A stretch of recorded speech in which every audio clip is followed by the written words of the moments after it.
I'm Stephanie from Three Queens Resale, and if you are new to my channel, thanks for finding me, and if you're returning, thanks for coming back.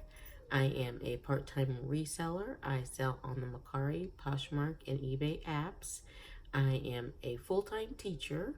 I teach 8th grade English when I'm not reselling, and I am a wife and mother of 2. So I have a lot on my plate, and I'm adding YouTuber to the list.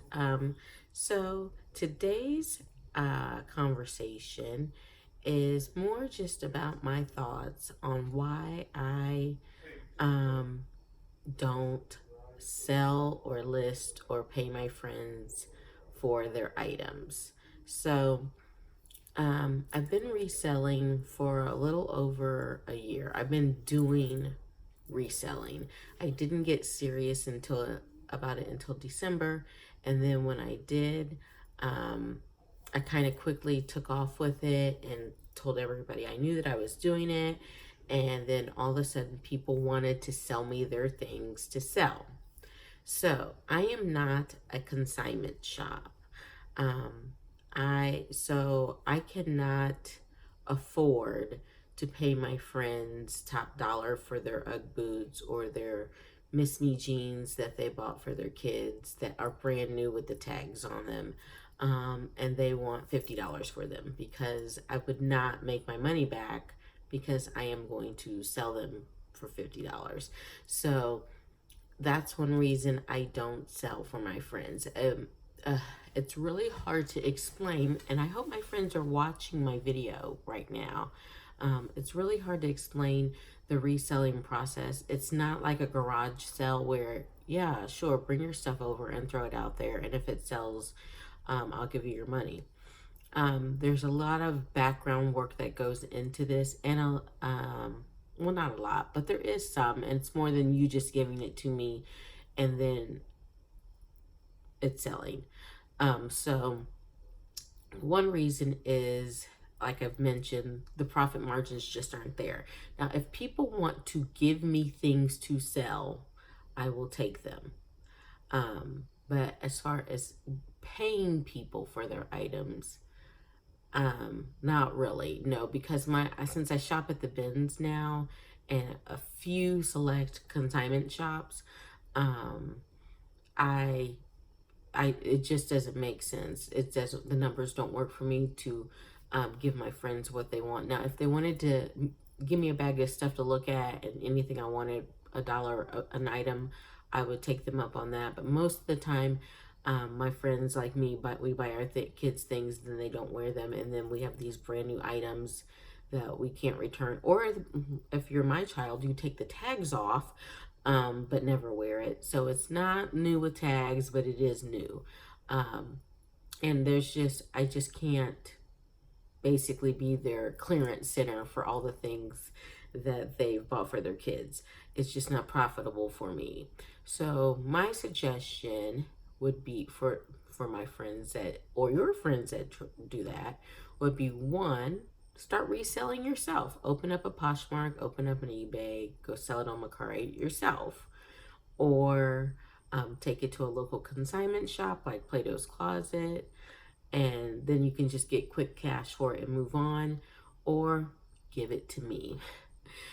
So I will take donations. Now, the other thing I've encountered is that people have really awesome things and they just want me to list it for them in my store, in my Poshmark store. They don't want to have to open up a Poshmark store. They don't want to deal with the shipping. They don't want to deal with it. They just want me to sell it and give them the profit. And the reason I don't do that is because now that I'm making a little bit of money doing this, I'm eventually going to have to pay taxes on all this money.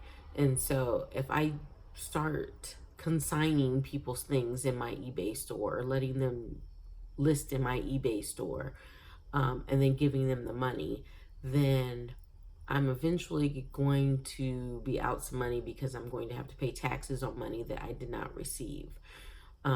So that's number one.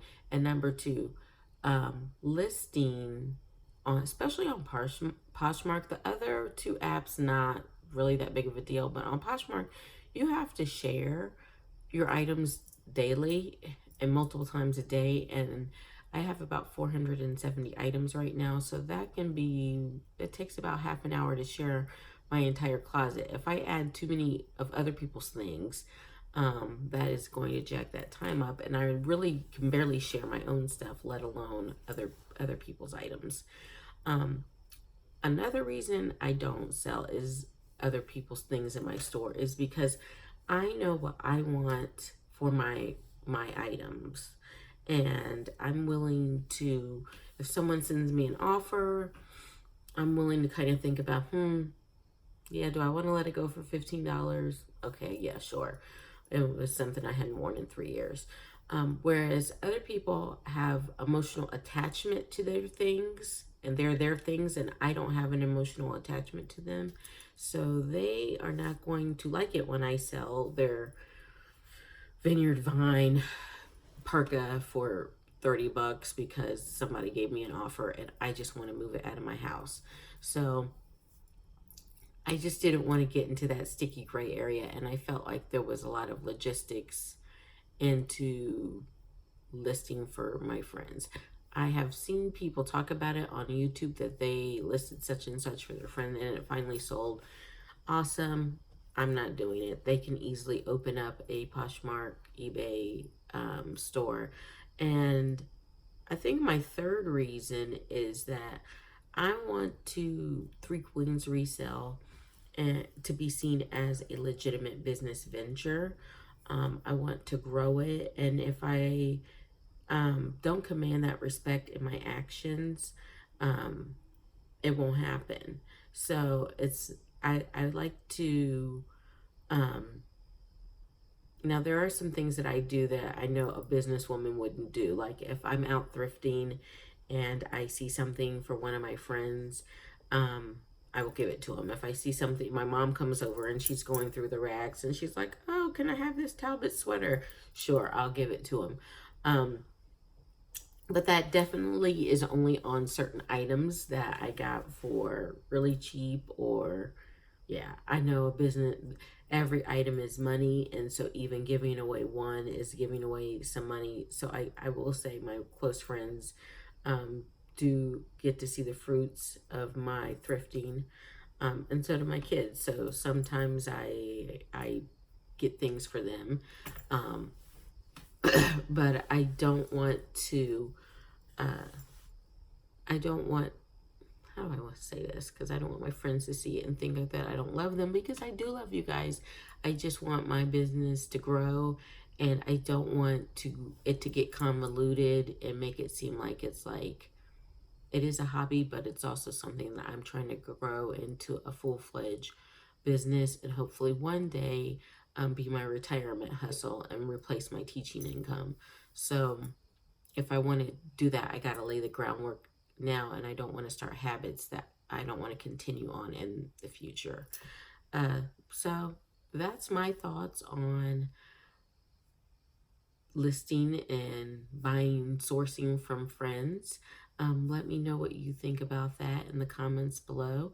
If you like this video, go ahead and give me a thumbs up. And if no, you can feel free to give me some feedback so I can get better. And I appreciate you. Thanks for tuning in, and I will see you next time.